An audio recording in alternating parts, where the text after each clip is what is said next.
It's one of the greatest and most important speeches in the history of the English language. It's classic, politicians, always got the knives out for each other. Disraeli did not become Prime Minister until 1868, so they've messed up the timeline a little bit here. I'm Dan Snow, and I'm back with some more movie reviews. This time I'm looking at the portrayals of British Prime Ministers. When I chose my war cabinet, I took great care to surround myself with old rivals. I may have overdone it. Right, the darkest hour. This is such a fabulous scene. You've got Winston Churchill, newly made Prime Minister, only been Prime Minister for a couple of weeks. A weak Prime Minister, up against his aristocratic Foreign Secretary, Lord Halifax, who almost became Prime Minister. It was between the two of them. If not the destruction of all things. There's nothing heroic in going down fighting if it can be avoided. I think this scene is portraying a meeting on the afternoon of the 27th of May, 1940. There were 3 big meetings that day, and this is the afternoon meeting. And it's probably as close as Britain came to making peace with Hitler, or basically surrendering to Hitler in the Second World War. It's one of the most drama-filled moments in British and world history. When will the lesson be learned? When will the lesson be learned? How many more dictators must be wooed?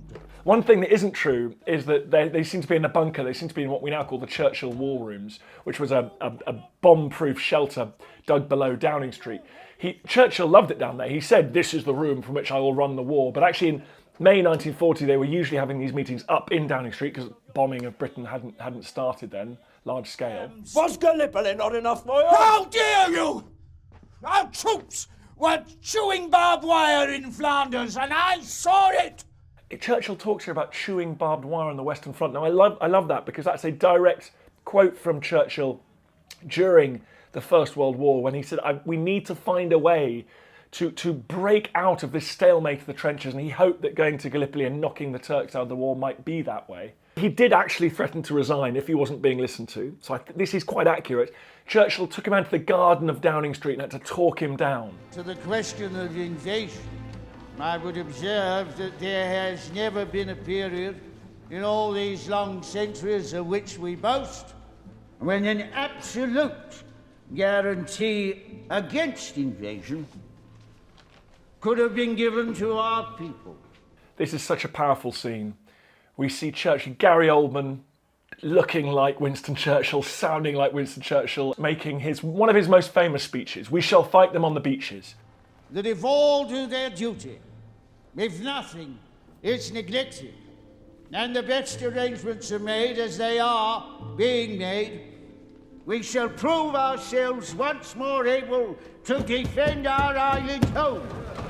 Gary Oldman's script here is actually the text of Churchill's speech. Now, he didn't make this speech on the 28th of May. He made it later in early June, the 4th of June, I think, after the Dunkirk evacuation. So when it was clearer that Britain still had an army. But they bring it forward to make it more dramatic in this film. And it's true that the Labour benches, I think, initially were more enthusiastic than the Conservative benches, who still distrusted Churchill and were nervous about the war and the costs. I've interviewed Gary Oldman, and he told me about the prosthetics that he had to wear, the process he had to go through to become Churchill. It's an astonishing performance. This speech was not broadcast live to the British public. The parliamentary speeches weren't broadcast till the 1970s, so they couldn't have heard it at the time. His wife couldn't have listened to it, or the King couldn't have listened to it. Churchill, there is a recording of this speech, and that was made in 1949. It was made years after the war. Churchill went and recorded some of his greatest hits. To the utmost of their strength. His secretary features here. She didn't start working for Churchill until 1941. But we can forgive those little errors, those dramatic turns. And Churchill's position on the 28th of May was tenuous. The Conservative Party weren't sure about him. They could have got rid of him. But Dunkirk and his oratory really bolstered his position and allowed him to establish himself as unquestioned Prime Minister. We shall defend our island whatever the cost may be. It's one of the greatest and most important speeches in the history of the English language. Beautifully performed here by Gary Oldman. We shall fight on the beaches. We shall fight on the landing grounds. We shall fight in the fields and in the streets. We shall fight in the hills. We shall never surrender! One historian has said that Winston Churchill mobilised the English language and sent it into battle, and that's what he did here. He crafted a story for Britain and for the world. We shall never surrender. Gave enormous confidence to British people, servicemen and women, but also Britain's allies across the seas and Britain's potential allies in America. This howl of defiance. Churchill's been portrayed in film and TV so much, and that's because A, he's a sort of dominant, towering historical figure, and B, it's great fun to play him because he's a kind of absurd figure. He was an alcoholic, he had great mood swings, he was really emotional, he wept, he had baths in the middle of the day, he had sleeps, he once appeared naked before the President of the USA when he was staying in the White House, so there's plenty to work with Churchill. And however many actors, I think, just go with the sort of, oh, I'm big and fat and a bit drunk, slurry. And actually, Gary Oldman is just, he becomes Churchill. This is such a fantastic performance.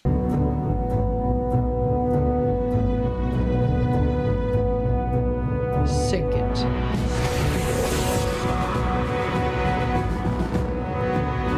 The Iron Lady. So here she is telling her top naval brass, to sink the Belgrano, which was a powerful Argentinian cruiser. It actually used to be in the US military. It was at Pearl Harbor. Then it was sold to the Argentinians. It was sunk with great loss of life. It's been argued about ever since. It was actually slightly heading away from the Falkland Islands at the time, but the Belgrano's commander later in life came out and said that she was right to order the sinking of the Belgrano because it was a threat to the British task force. Just casualty figures from the Sheffield. Up into the operations room with black poison. The families. The heat was so intense that it transmitted through the hull, starting new I must fires. write to them. They portray Margaret Thatcher here writing to the parents of those who lost their lives. That's true, she did. It's interesting, it is pointed out here that the Argentinians did have enough Exocet missiles, we think, to potentially hobble and destroy the British Expeditionary Force if they'd used them correctly and if they'd pushed home their attacks. In the end, the British were able to see off the Exocet threat before, for example, the British aircraft carriers were hit, which would have been catastrophic for the war effort. New proposals for the peace plan. Peace plan. There will be no appeasement. And I think it is true as well. You get Americans, you get other voices urging diplomatic solutions and compromise pieces. And Thatcher was quite determined that you couldn't compromise with a military dictatorship who'd taken this violent, aggressive action. She remained resolute that you had to beat the Argentinians. You could not make peace from a position of weakness. Surrounding Port Stanley carried out what the Commander-in-Chief has described as a brilliant surprise night attack. And then here you go, the great hill battles outside Port Stanley, that the Paras, the Scots Guards, the Royal Marines, all closing in on Port Stanley, the capital of the Falklands. And here they are, retaking it, the Union flag going up. It felt like a time of national renewal. It was a time of sort of patriotic pride. Margaret Thatcher had been terribly trailing in the opinion polls at that point, and the war just boosted her up, her popularity. And I remember this parade through London. It's my first memory. I remember watching it on my mum and dad's black and white TV, all the troops marching through the city of London. We were faced with an act of unprovoked aggression. And now here she's making a speech in the House of Commons in one of her trademark blue outfits, power dressing, big brooch. This is actually a speech she gave, but not in the House of Commons. She gave it in Cheltenham in the months that followed the war. And she talks here about that national renewal, ending a sense of decline. The point is, Prime Minister, I don't think we can sell the idea of a tax that asks everyone to pay the same. Our policies may be unpopular, but they are the right policies. Prime Minister, I like the way this film portrays the powerful woman in a man's world. Margaret Thatcher famously did not fill her cabinet, surround herself with women. She was often the only woman in the room. In this cabinet meeting scene at the end, surrounded by these men, some of whom sought to undermine her and topple her, some of whom wanted her job. It's classic politicians, always got the knives out for each other. Where you throw your rubbish, your council estate is a mess, your town graffiti, what do you care? It's not your problem, somebody else's problem. It's the government's problem.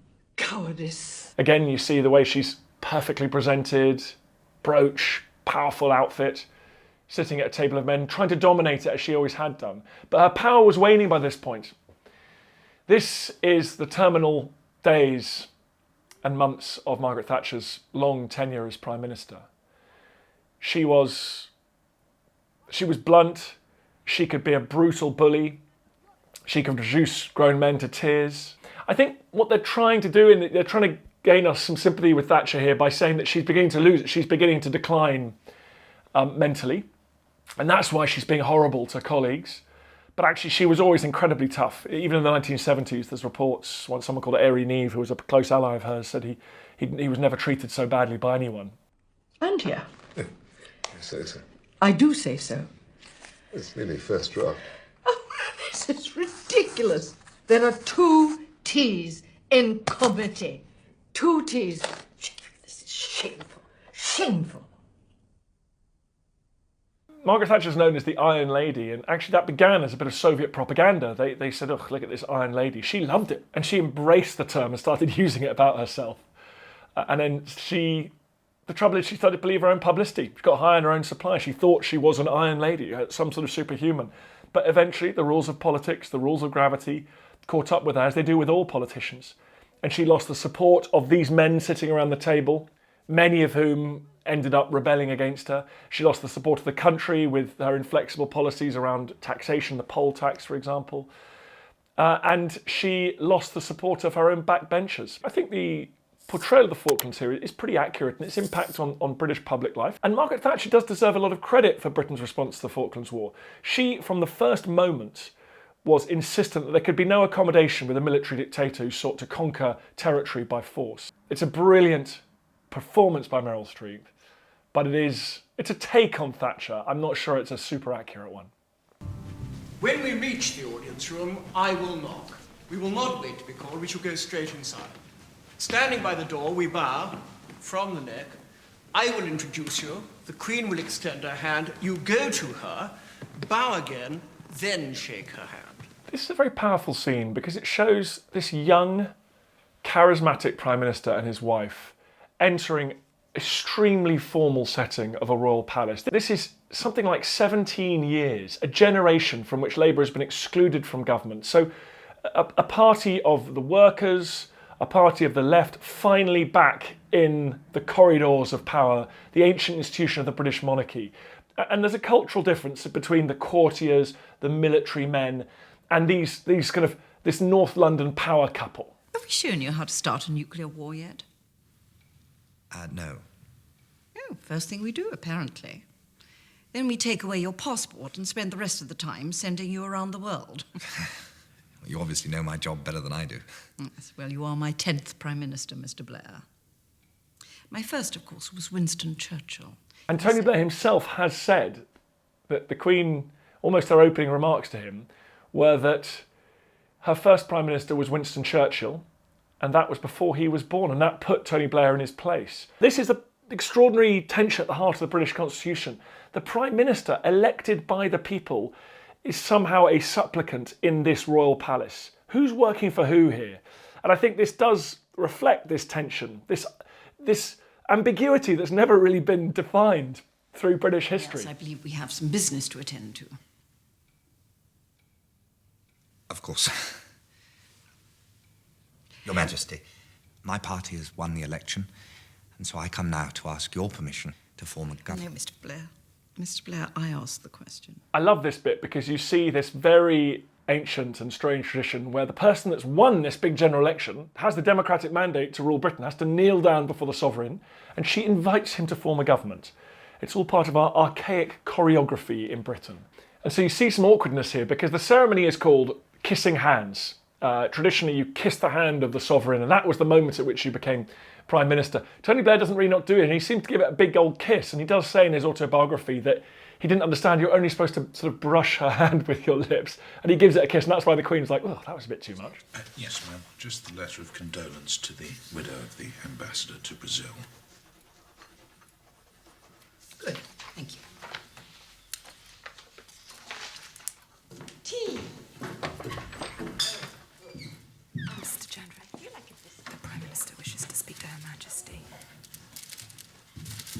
Now you see the Queen in a very different setting. She's at Balmoral, and here we get the moment in which Tony Blair, the Prime Minister, rings up Queen Elizabeth and gives her some PR advice in the middle of afternoon tea.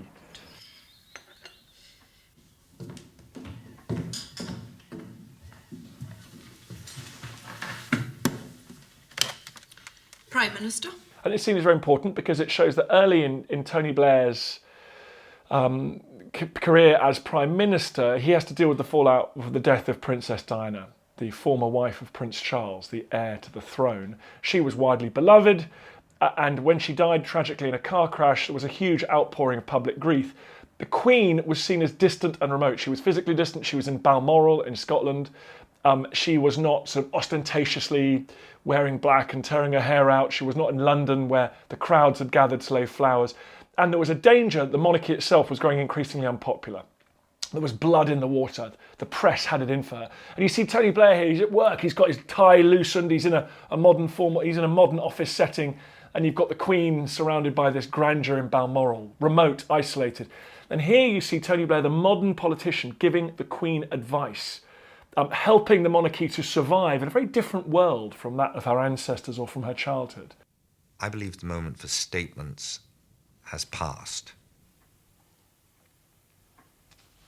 I would suggest flying the flag at half-mast above Buckingham Palace. And there is actually an account by a former teacher of the Queen who wrote a book saying she had a bit of an OCD around pens, and she used to line them up as a child to make sure they were all in order. So that's a nice little detail. The tradition at Buckingham Palace at the time was when the Queen wasn't at Buckingham Palace, no flag flew. When the Queen was there, they'd raise the royal standard. But the people of London were like, why is the flag not at half-mast? Put a flag up there. Who cares about tradition? And the Queen buckled, the royal family compromised. And now a Union flag flies above Buckingham Palace all the time and can be lowered to half-mast during times of national mourning.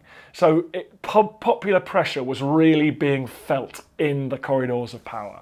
The monarchy had endured a battering over the divorce of Prince Charles from his fantastically popular wife, Princess Diana. She was a hugely attractive figure. Lots of people in Britain and the world looked up to her, admired her enormously.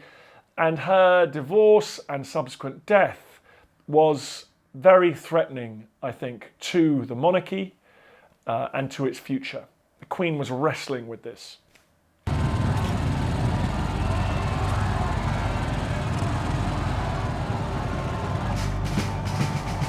Munich, the edge of war. We got Hitler and we got Mussolini. So you've got the great powers of Europe coming together, Italy, Germany, Britain and France to decide the fate of Czechoslovakia. Hitler had insisted that there were people living within Czechoslovakia who were German, who were being mistreated, so he insisted they were incorporated into Greater Germany, the Third Reich. Mussolini sort of playing the peacemaker, the broker, the great powers coming together. Can we avoid another great war?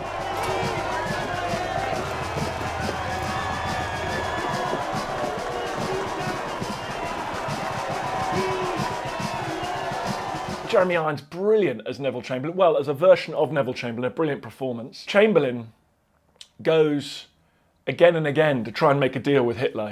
He's criticised at the time for almost being like too desperate. He's going to Germany. He's begging for scraps off Hitler's table, is what his enemies would say. They were hoping this could be a productive meeting of the great powers, which, unlike the Treaty of Versailles 20 years before, could lead to an enduring peace, or that's what the Brits were hoping anyway. I don't think the Germans ever thought it would come to that. They were determined to increase the size of Germany.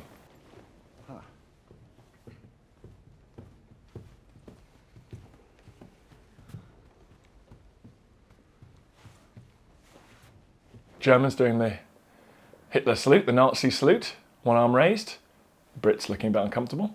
Well, the fashion, I think, is important here. The Germans, very militarised, all the politicians wearing uniforms, decorations, and the Brits in civilian clothes. Chamberlain, he'd been mayor of Birmingham, and he looks like that. He's a kind of municipal political figure. He looks uncomfortable, I think, around these sort of militarised, very formal, stiff Germans. This is interesting. It shows Daladier, the French Prime Minister, and Chamberlain, the British Prime Minister, who arrive after they don't have any time to coordinate because Hitler begins the discussions immediately and wants to get right down to start talking Turkey. So he puts them off balance. And as a result, he basically gets the deal he wants. Sir,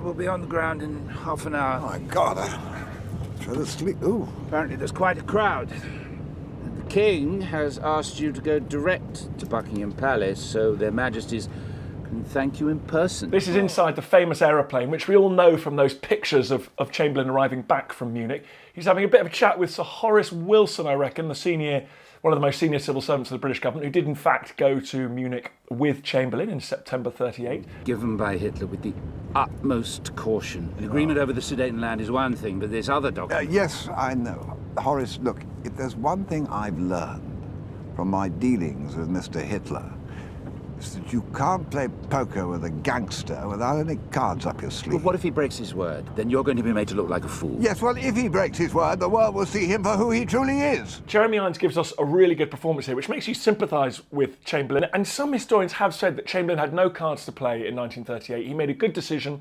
He couldn't... Britain wasn't ready for war. The Allies, France wasn't ready for war. They couldn't have really done much to protect Czechoslovakia anyway.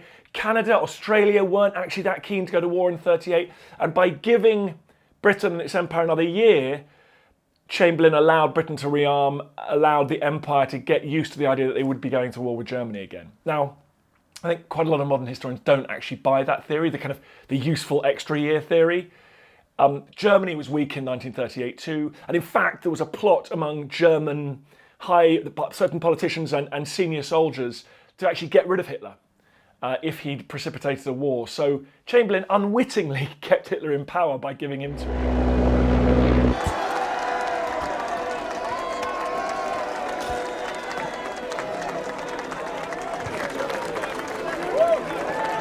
I think Chamberlain was weaker than he's portrayed by Jeremy Irons here. David Lloyd George famously called Chamberlain a good mayor of Birmingham in a lean year. And there is a sense that Chamberlain had never... He was a sort of sensible man. He'd never really met anyone like Hitler. He thought he could do a deal. He didn't... I don't think he believed that Hitler would just completely renege on the Munich agreement.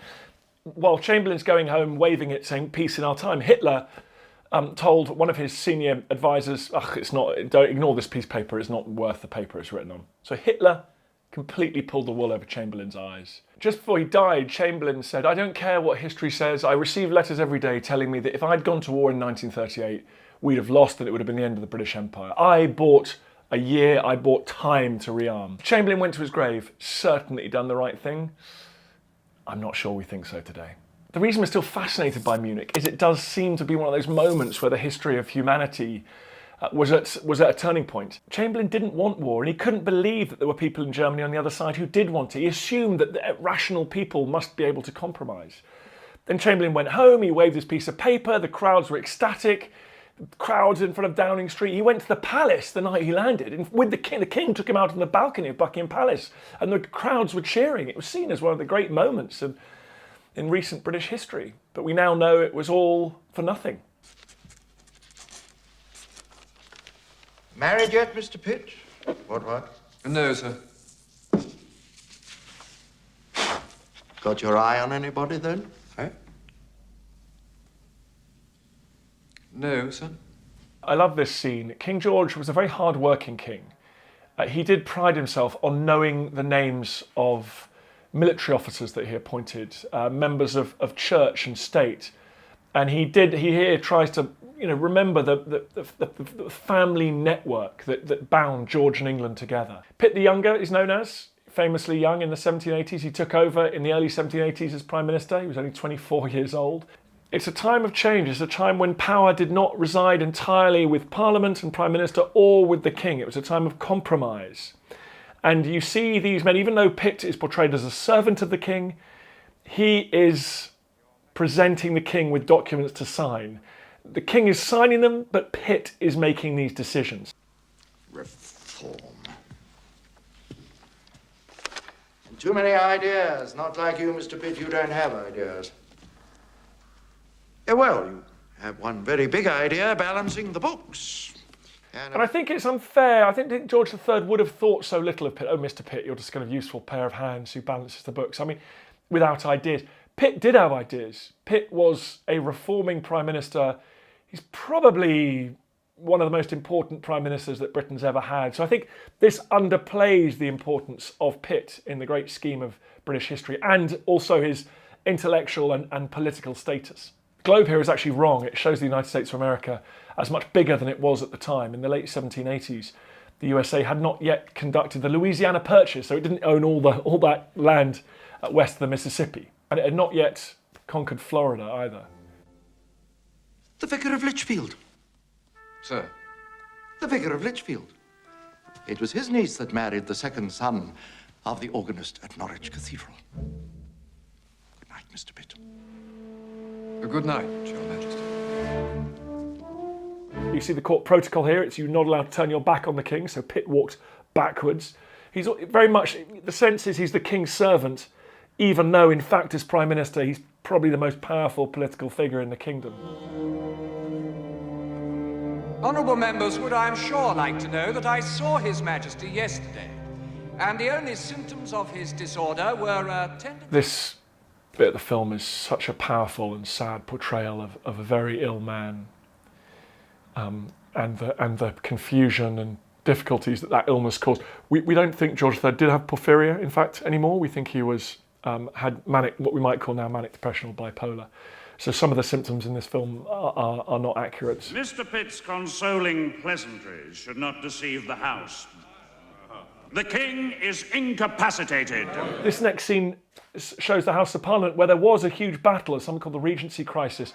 Charles James Fox here, leader of the Whigs. The King hated Charles James Fox, absolutely hated him and did not want him to be in power. Pitt is desperate for it not to happen because he will lose power. Now, in fact, this scene is overdone. Charles James Fox was not present in the country at this particular point. He arrived back later during the crisis. And Pitt never said that there shouldn't be a regency, but they just quibbled over the powers that the regent should have. So parties didn't exist in the modern sense at the time. There were looser political groupings, the Whigs and the Tories. But for example, William Pitt always said that he was a politician without party. He was a man who was a man of business. He could get things done. He could maintain the confidence of the House. But in fact, we do kind of refer to him as a Tory. And there was political allegiance, but there was many more people that were happy to float in between the two groups. By a chain of traditions that have been cherished from generation to generation. Here we go, Benjamin Disraeli in the House of Commons, one of the most remarkable prime ministers in British history, a novelist, a romantic from a Jewish tradition. He helps to invent a party that's patriotic, can appeal to a larger franchise of middle and even some sort of working class artisanal people, and he manages to create an alliance. Some people call it one nation Toryism between the kind of ancient ruling elite, the ruling class of the aristocrats, and an emerging middle class. Compared to the invisible customs which shape our lives. To those honourable gentlemen of the opposition that seek to destroy the essential elements of... And now this is a real cartoon from 1866. Disraeli did not become Prime Minister until 1868, so they've messed up the timeline a little bit here. But it does show that people in mid-Victorian Britain weren't super happy about their Queen's sort of retreat from public life following the death of her husband, Albert. From the cheek, down my cheek, the birdies run. Amazing. How dare the Irish break with the Anglicans? If Albert were alive today, he would never allow the Crown to give up church patronage. So we get Disraeli going up to Balmoral, a great country estate in the Highlands of Scotland, far from London. You can see Queen Victoria playing the piano in mourning, in her black mourning. She loved playing the piano. And she did indeed wear black mourning for years of her life, really the rest of her life, in mourning for her husband Albert, who tragically passed away in his middle age. She did 2 years of official mourning, kind of withdrew from public life, but she went on withdrawing for much longer. And there was criticism of this. People said that she should come out of mourning, play a more visible role as a leader. The sense of this scene is that Disraeli is trying to winkle her out of her mourning and out of her retirement. And I think it has some element of truth. It's very difficult to be sure about exactly what happened here. You miss your people, and they miss you. Then they may read about me. Indeed, and for that they are eternally grateful. He gave her an extraordinary New Year's present once, which was Burma. The British Empire conquered Burma, and he sort of presented it to the Queen. He made the Queen Empress of India, this great honorific title to enhance the prestige of her, of Britain, of its empire. So Victoria is being used in a way by her Prime Minister for his own electoral and political purposes. Yes, I miss your presence. But that is an expression of my own selfish desires, and I should not. You see them here talking about Ireland. Now, every British government for the last 500 years has had to deal with Ireland and beyond. But the 19th century was a particularly difficult time with Ireland. Ireland had been unified with Britain in the United Kingdom at the beginning of the 19th century. The churches had been amalgamated, but in the 1860s, the churches are separated out again. The Protestant churches of England and Ireland are separated out. That actually happens after its portrayal here, so that's slightly historically inaccurate. This is my good John Brown. Yes. I've asked him to show you a little of Highland life while you're with us at Balmoral. What brings you here? There is republicanism in the UK at this time. I don't think it's as powerful as it's portrayed in this movie, and it's not just related to Victoria's lack of public appearances. But Britain was changing. People are gaining in literacy and education. New classes of people are gaining a voice. And what you see in this film is Disraeli wrestling with this new spirit, with this republicanism, with this demand for new rights. He's trying to re-energise conservatism, re-energise the British ruling class to ensure that it will maintain its grip on power for decades to come. I think Anthony Sher's portrayal of Disraeli is brilliant here. He's different to other prime ministers. He's the first of Jewish origin. He is slightly exotic. He is shown as charismatic, charming. He wrote beautiful books. He was a very talented politician. No one was ever quite sure what he stood for or whether he could be trusted. And I think Anthony Sher really channels that brilliantly in this film. Thanks for watching this video on the History Hit YouTube channel. You can subscribe right here to make sure you don't miss any of our great films that are coming out. Or if you are a true history fan, check out our special dedicated history channel, historyhit.tv. You're going to love it.